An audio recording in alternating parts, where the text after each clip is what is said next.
Hello students, previous class में हमने grammar का टॉपिक पढ़ा था वर्ण विचार। ठीक है, आज हम आपकी संस्कृत की बुक है रुचिरा, उसका फर्स्ट लेसन है सुभाषितानी। ठीक है, सुभाषितानी के ये श्लोक पढ़ेंगे। सुभाषितानी का अर्थ क्या होता है? सुभाषितानी जो है वो दो शब्दों से मिलकर बना है, सु और भाषित।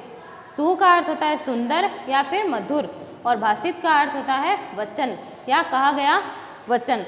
तो सुभाषितानी का अर्थ क्या हो जाएगा? सुंदर रूप से कहा हुआ वचन या फिर मधुर वचन। ठीक है, सुभाषितानी का अर्थ क्या होता है? सुंदर वचन, दो शब्दों से मिलकर बना है, सु और भाषित। हाँ, तो सुभाषितानी का फर्स्ट श्लोक हमारा जो है वो ये है, पृथ्व्याम त्रीणि रत्नानि जलम अन्नम सुभाषितम मूढ़ै पाषाण खंडेषु रत्न संज्ञा विधीयते। ठीक है, पृथ्व्याम पृथ्वी पर, त्रीणि तीन, रत्नानि रत्न, जल, अन्न और सुभाषित। सुभाषित मतलब क्या है? यहाँ पर अच्छे वाक्य। पृथ्वी पर तीन रत्न हैं, जल, अन्न और सुभाषित। मूढ़ै मूर्खों के द्वारा, पाषाण खंडेषु पत्थरों के टुकड़ों को, रत्न संज्ञा यानी कि रत्न की संज्ञा, विधीयते माना जाता है या समझा जाता है। पृथ्वी पर तीन रत्न होते हैं, जल, अन्न और सुभाषित, अच्छे वाक्य। लेकिन मूर्ख लोगों के द्वारा पत्थर के टुकड़ों को रत्न की संज्ञा दी जाती है। एक बार वापस देखेंगे, रिपीट। पृथ्वी पर तीन रत्न होते हैं, जल, अन्न, सुभाषित। लेकिन मूर्खों के द्वारा पत्थर के टुकड़ों को रत्न की संज्ञा दी जाती है, उनके द्वारा पत्थर के टुकड़ों को ही रत्न माना जाता है।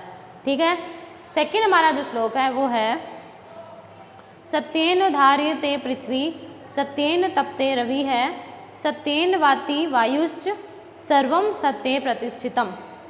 सत्येन यानी सत्य से, धार्यते धारण की जाती है, पृथ्वी सत्य से धारण की जाती है। सत्येन तपते रवि, सूर्य, रवि मीन्स सूर्य, सत्य से सूर्य तपता है। सत्येन वाति वायुश्च, वाति मतलब बहती है, वायुश्च मतलब वायु, और सत्य से वायु बहती है। सर्वम सब कुछ, सत्य पर, प्रतिष्ठितम यानी आधारित है, स्थित है।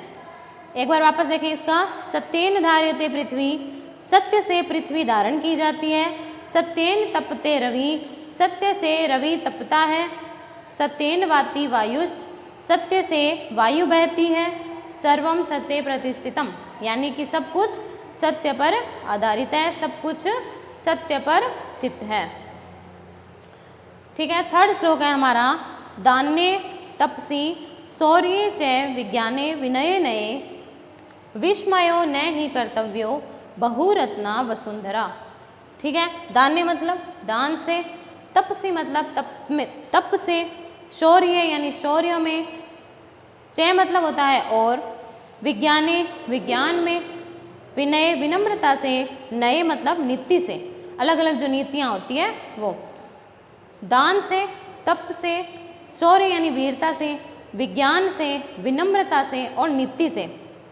विस्मयो यानी कि आश्चर्य, नहीं, कर्तव्यो करना चाहिए, आश्चर्य नहीं करना चाहिए। बहुरत्ना वसुंधरा, वसुंधरा मतलब धरती या पृथ्वी, बहुरत्ना यानी कि अनेक रत्नों वाली है। दान से, तप से, शौर्य से, विज्ञान से, विनम्रता से, नीति से आश्चर्य नहीं करना चाहिए, क्योंकि पृथ्वी तो अनेक रत्नों वाली है। पृथ्वी पर अनेक रत्न हैं, केवल पृथ्वी पर इतने ही रत्न काफ़ी नहीं हैं। पृथ्वी पर इसके अलावा और भी बहुत सारे ऐसे तत्व हैं, ऐसे रत्न होते हैं, क्योंकि पृथ्वी अनेक रत्नों वाली है। ठीक है, इसके बाद में हमारा चौथा जो श्लोक है वो है, सद्भिरेव सह आसीत सद्भि कुर्वित संगतिम सद्भि विवादम मैत्रीम च न असद्भि किंचित आचरित। सद्भि मतलब होता है सज्जन पुरुष। ठीक है, सद्भिरेव सह आसीत मतलब साथ बैठना चाहिए, सज्जनों के साथ बैठना चाहिए। सद्भि कुर्वित संगतम, सज्जनों के साथ ही संगति करनी चाहिए। सद्भि विवादम मैत्रीम च, मैत्री मतलब मित्रता, विवाद मतलब लड़ाई, सज्जनों के साथ ही विवाद और मित्रता करनी चाहिए। न असद्भि, न असद्भि मतलब जो दुर्जन है। किंचित आचरित, किंचित आचरित मतलब कोई भी आचरण, दुर्जनों के साथ कोई भी आचरण नहीं करना चाहिए। सज्जनों के साथ ही बैठना चाहिए। सद्भि कुर्वित संगीतम, सज्जनों के साथ ही संगति करनी चाहिए। सद्भि विवादम मैत्रीम च, सज्जनों के साथ ही विवाद और मित्रता करनी चाहिए। न असद्भि किंचित आचरित, और दुर्जन के साथ में कोई भी आचरण नहीं करना चाहिए। ठीक है, ये था हमारा 4th श्लोक। ठीक है, फर्स्ट वाले में पृथ्वी के बारे में बताया 3 रत्न होते हैं, लेकिन मूर्खों के द्वारा पत्थर के टुकड़ों को रत्न की संज्ञा दी जाती है। सेकंड में हमें सत्य के बारे में बताया था कि सब कुछ सत्य पर आधारित है। थर्ड में पृथ्वी पर अनेक, जो पृथ्वी है उसकी विशेषता बताई हुई है कि पृथ्वी अनेक रत्नों वाली होती है, केवल इन रत्नों से ही आश्चर्य नहीं करना चाहिए।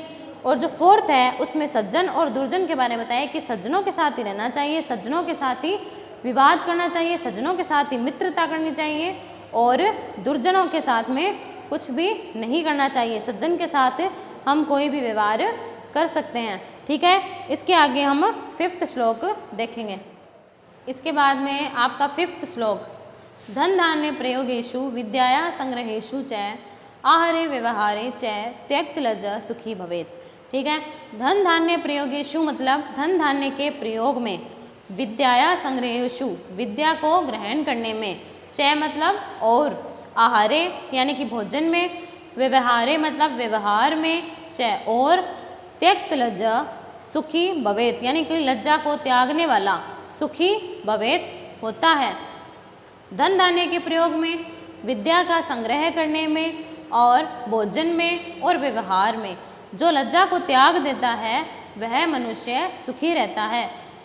ठीक है, यानी कि इनमें जो लज्जा करता है वह मनुष्य दुखी रहता है। इन 4 चीज़ों में, धन धान्य के प्रयोग में, विद्या को संग्रह करने में, आहार में, भोजन में और व्यवहार में जो लज्जा को त्याग देता है वह मनुष्य सुखी रहता है।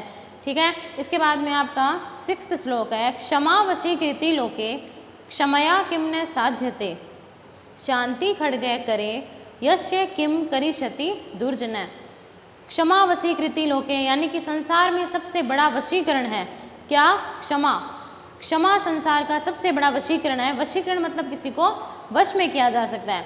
क्षमया किम न साध्यते, साध्यते मतलब सिद्ध किया जा सकता है। क्षमया मतलब क्षमा के द्वारा, किम मतलब क्या, न नहीं, यानी कि संसार में सबसे बड़ा वशीकरण क्षमा है।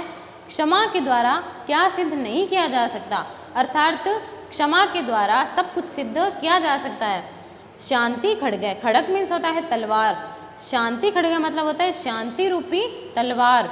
करे यानी हाथ में, यश यानी जिसके, शांति रूपी यह तलवार जिसके हाथ में होती है।